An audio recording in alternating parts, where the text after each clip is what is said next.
কোথায় পালাবো? পালাবো না। ধানমন্ডি ৩২ সুধা সদন পেরিয়ে ছাত্র জনতার ক্ষোভের আগুন ছড়িয়েছে নোয়াখালীতেও। ভাঙচুর ও আগুন দেয়া হয় ওবায়দুল কাদেরের নোয়াখালীর বাসভবনেও। নোয়াখালীর বিপ্লবীরা বুলডোজার নিয়ে প্রস্তুত থাকুন, মার্চ টু কাওয়া কাদেরের বাড়ি, আজ বেলা ১১টা। খালেদা জিয়ার দলিলপত্র শেখ হাসিনার বাসায় কেমনে আসে? একটু প্রথম লাইনটা আমরা একটু পড়ে শোনাবো। বেগম জিয়া ও তাহার পুত্রদ্বয়কে গুলশান। আসসালামু আলাইকুম দর্শক, দেশ ও দেশের বাইরে থেকে যারা এই মুহূর্তে ভিডিও ওপেন করেছেন সবাইকে অসংখ্য অসংখ্য ধন্যবাদ। দর্শক, প্রথমেই আপনারা দেখেছেন শিরোনাম, এখন দেখবেন বিস্তারিতর প্রথম অংশেই আপনারা যা দেখেছেন যে খালেদা জিয়ার বাড়ির দলিল শেখ হাসিনার ৩২ নম্বরের বাড়িতে কি করে আসলো, এমন প্রশ্ন উঠে আসে সাধারণ জনগণের মাঝে। এদিকে নোয়াখালীতে ওবায়দুল কাদের বাড়ি আবার ভাঙচুর করেছেন ৩২ নম্বরের মতো করে সমন্বয়করা। কিন্তু বাংলাদেশে এই পরিস্থিতিতে এভাবে কি প্রত্যেকটা আওয়ামী লীগ নেতাদের বাড়িঘর ভাঙচুর করা হবে? এমন মন্তব্যে যারা সমন্বয়করা আছেন তারা বলেছেন যে পর্যায়ক্রমে তাদেরকে এই দেশ থেকে উৎখাত করতেই আমরা নেমে পড়েছি।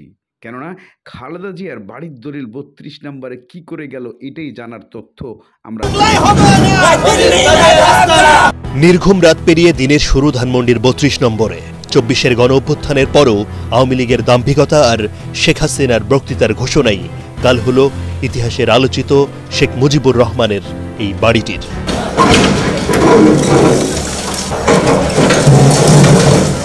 বছরের পর বছর তো বটেই, জুলাই বিপ্লবের পরও রাত বিরাতে যে নেতার প্রতিকৃতিতে ফুলেল শ্রদ্ধা জানিয়েছে আওয়ামী লীগ ও তাদের সহযোগী সংগঠনের কর্মীরা, সেটাও গুড়িয়ে দিয়েছে বিক্ষুব্ধ ছাত্র জনতা। এই মহিলাটা আসলে কি বলবো, ন্যূনতম যদি কিছু থাকতো লজ্জা শরম, তাহলে হচ্ছে গিয়ে উনি আগে জনগণের কাছে ক্ষমা চাইতো। ওনার তো এইভাবে বক্তব্যটা দেওয়া উচিত হয় না। হাজার হাজার ছাত্র এখনো পঙ্গু অন্ধ হয়ে আছে, হাজার হাজার মানুষকে গুম করেছে, এখনো কত মানুষ আমাদের কোথায় আছে কেউ জানে না। আমাদের একজন শহীদ ভাইয়ের রক্তের বিনিময় চাইতে কি বঙ্গবন্ধুর বাড়ির দাম বেশি? স্বৈরাচারী আওয়ামী লীগের কর্মসূচি, হাসিনার ভাষণ, টেলিফোনে কথোপকথনে বিক্ষুব্ধ হয়েই মূলত অভ্যুত্থানের ৬ মাস পর এমন ক্ষোভের বহিঃপ্রকাশ নানা বয়সের শ্রেণী পেশার মানুষের। কেউ কেউ আবার বাসার বিভিন্ন জিনিসপত্র সরিয়ে নেন, কারো কারো হাতে দেখা যায় লাইব্রেরির বিভিন্ন বইও। কত হাজার ছেলেমেয়ে জীবন দিয়েছে, কতগুলো পঙ্গু হয়ে হসপিটালে পড়ে আছে, তাদের জন্য কি তাদের কথা চিন্তা করে না তারা, যে তারা দেশ স্বাধীন করছে কি জন্য? শেখ হাসিনা এই দশা করছে বাংলাদেশের, নাইলে তো এই দশা হইতো না জীবনও। উনি যদি ছাইরা দিত, অন্য দল আইতো, সুন্দরভাবে দেশ চলতো। তাদের কর্মের ফল না, তারা যে স্বৈরাচারের আস্তানা করছে, হাজার হাজার ছাত্র জনতাকে মেরে ফেলছে। তাদের বার্তা পরিষ্কার, স্বাধীন বাংলাদেশে ছাত্র নাগরিকদের নির্মমভাবে হত্যার জন্য ন্যূনতম অনুতপ্ত বোধ যাদের নেই, তাদের এদেশে রাজনীতি করার অধিকারও নেই। এত খুন হওয়ার পরেও যে অনুতপ্ত হওয়ার বদলে আরো ঔদ্ধত্য প্রদর্শন, সেটার প্রতিবাদ, এটা বলতে পারেন পুঞ্জীভূত ক্ষোভের বহিঃপ্রকাশ। পৃথিবীর বিভিন্ন জায়গায় জালিম সরকার এসছে, ফ্যাসিবাদ সরকার এসছে, তারা কিন্তু সেগুলোকে সংরক্ষণ করেছে। আগামীতে আর কেউ যেন দেশে স্বৈরশাসক হাসিনার মতো দুঃশাসনের দুঃসাহস না করে, এই ক্ষোভ তার যেমন উদাহরণ, তেমনি জনসাধারণের সতর্ক বার্তা বলেও জানান বিক্ষুব্ধরা। আজকে যে পরিস্থিতি হয়েছে এটা আসলে আমাদের কাম্য না, আমরা চাই না আসলে কাউকে এরকম ক্ষতি করে হাট করার জন্য। দেখেন সে করছে, সে পাইতেছে। যারা দেশ পরিচালনার দায়িত্বে আসবে তারাও যদি এরকম স্বৈরাচারী পথ অবলম্বন করে তাহলে দেশের জনগণ তাদেরকেও ছাড়বে না। এই ইতিহাসটা যেন দেখে তারা শিক্ষা নিয়ে যেন তারা আসে আমাদের সামনে। ক্ষমতাটা যে আসলে চিরস্থায়ী না, ওইটা যেন তারা ভাইবে চিন্তা একটা সঠিক সিদ্ধান্ত নেয়। জুলাই গণ অভ্যুত্থানের ৬ মাস পরে ছাত্র জনতার এমন ক্ষোভ নিয়ে কারো কারো মনে প্রশ্ন জাগলেও ফ্যাসিবাদের বিরুদ্ধে সব পক্ষের বারবার এক কাতারে সামিল থাকার প্রমাণ হিসেবেও দেখছেন অনেকে। জুলাই বিপ্লবে ছাত্র জনতার একটা জিনিস কেউ মেনে নিতে পারেন নাই, উনি গত ৬ মাস হয়ে গেছে, এরপরও সাধারণ জনগণের কাছে উনি ক্ষমা লাইপে না চেয়ে উনি মানুষের কাছে বিচার দিয়েছেন তার ৩২ নম্বর বাড়ি ভাঙ্গার। এতেই আরও ক্ষিপ্ত হয় সাধারণ জনগণ, ছাত্ররা, আর এই সূত্র ধরেই তার বাড়িটাকে উৎখাত করে দিয়েছেন এবং সেই ওবায়দুল কাদেরের বাড়িটাকেও ধ্বংস করলেন একইভাবে। কিন্তু প্রশ্ন এখন বিএনপির মাঝে উঠে আসছে যে বেগম খালেদা জিয়ার বাড়ির, ক্যান্টনমেন্টের বাড়ির দলিল কেন এই ৩২ নম্বরে? তাহলে শেখ হাসিনা জোর করে এই বাড়িটাকে দখল করেছিল, এভাবেই দলিলগুলা প্রমাণ লেগেছিলেন তার বাড়িতে, এটাই সত্য। এটা কি কাগজ আছে? এটা আমার মনে হইতেছে কোনো খালেদা জিয়ার কোনো বাসভবনের দলিলপত্র। এটা বেগম জিয়া তার পুত্রের দলিলপত্র এগুলা। যে খালেদা জিয়ার দলিলপত্র শেখ হাসিনার বাসায় কেমনে আসে? একটু প্রথম লাইনটা আমরা একটু পড়ে শোনাবো। বেগম জিয়া ও তাহার পুত্রদ্বয়কে গুলশান 196 নং ওয়ার্ড রোডের এনইডি 3 নং বাড়ি এবং ঢাকা ক্যান্টনমেন্ট শহীদ মইনুল রোডের 6 নং বাড়িটির প্রধান সংখ্যা। আচ্ছা, এটা বেগম জিয়ার বাড়ি সম্পর্কে তথ্য দেওয়া আছে। এটা হচ্ছে বেগম জিয়ার ও তার পুত্রদ্বয়কে গুলশানস্থ 196 নং রোডের এনইডি 3B বাড়ি না এবং ঢাকা ক্যান্টনমেন্ট শহীদ মইনুল রোডের 6 নং বাড়িটি প্রধান সংক্রান্ত তথ্য। তার যে কোনো একটা বাড়ি ক্যান্টনমেন্টের যে বাড়ি থেকে বের করে দেওয়া হয়েছিল, ওই বাড়িটার একটা রেকর্ড আর কি এটা দেওয়া হয়েছিল, সেই ডকুমেন্ট এটা। ঠিক আছে, খালেদা জিয়া ও তার 2 পুত্রকে নিম্নে উল্লেখিত সুযোগ সুবিধাগুলি প্রদান করা হয়। গুলশান মডেল টাউনে 196 নং রোডে এনইডিবি নং বাড়িটির মাত্র 101 বলতে বাড়ির যতগুলো তথ্য আছে সবগুলো এটার মধ্যে দেওয়া আছে, এভরিথিং। ইভেন এখানে বেতন সহ কর্মচারী কারা ছিল, তাদের বেতন, এভরিথিং।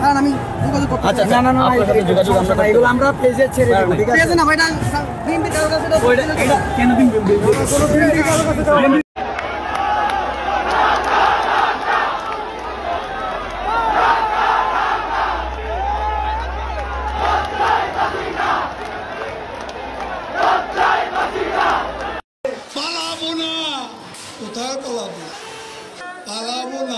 ধানমন্ডি 32 সুধা সদন পেরিয়ে ছাত্র জনতার ক্ষোভের আগুন ছড়িয়েছে নোয়াখালীতেও।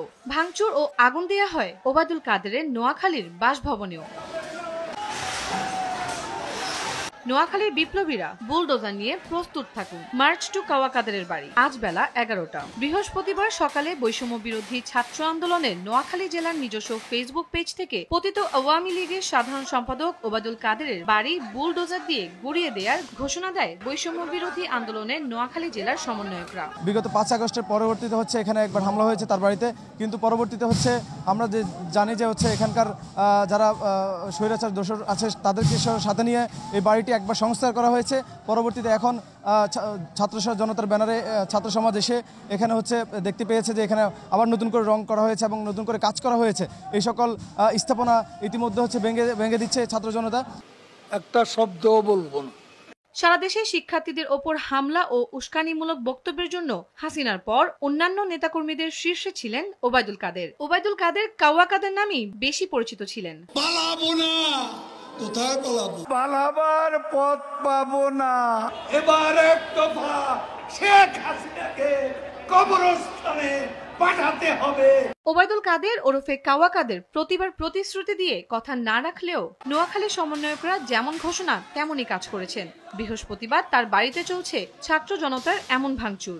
ছাত্র আন্দোলন এবং ছাত্র আন্দোলনের যে বক্তব্য ছাত্রলীগ সহ তার জবাব তারাই দেবে। দুপুর 1টায় কোম্পানিগঞ্জ উপজেলার বসুরহাট পৌরসভার 1 নং ওয়ার্ডের বড় রাজাপুর গ্রামের মিয়া বাড়িতে হামলা চালান তারা। এ সময় তাদের নারায়ে তাকবীর কাওয়া কাওয়া স্লোগান দিতে দেখা যায়। বিক্ষোভকারীরা জানায় এত বছরের রাগ ও ক্ষোভের বহিঃপ্রকাশ ঘটাচ্ছেন ছাত্র জনতা। এই যে পুরো বাংলার গত 16 বছরের মানুষের জমানো ক্ষোভ বিক্ষোভ, আজকে মানুষ তাদের এই যে ভাঙচুরের মাধ্যমে তাদের ক্ষোভগুলো প্রকাশ করতেছে। বিগত 16 বছর পুরো বাংলাদেশের মানুষের উপরে নির্মম অত্যাচার করেছেন, এমনকি তারা পুলিশ এবং তাদের দলীয় নেতাকর্মীদের মাধ্যমে তাদের ভিন্ন মতে যারাই ছিল প্রত্যেকের উপরে দমন নিপীড়ন চালিয়েছে। স্পেশালি কোম্পানিগঞ্জে এই যে আমরা যদি বলি ছাত্র শিবিরের 7 জনকে এই যে আব্দুল কাদের মির্জার নেতৃত্বে শহীদ করা হয়েছে।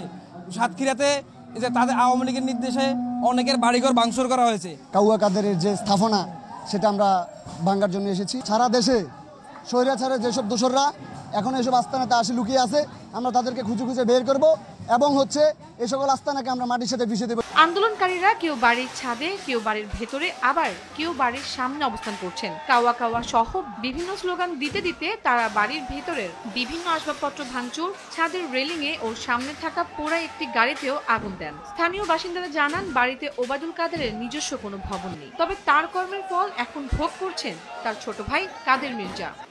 একটা শব্দও বলবো না। তন্দ্রা তারণ্য, দেশ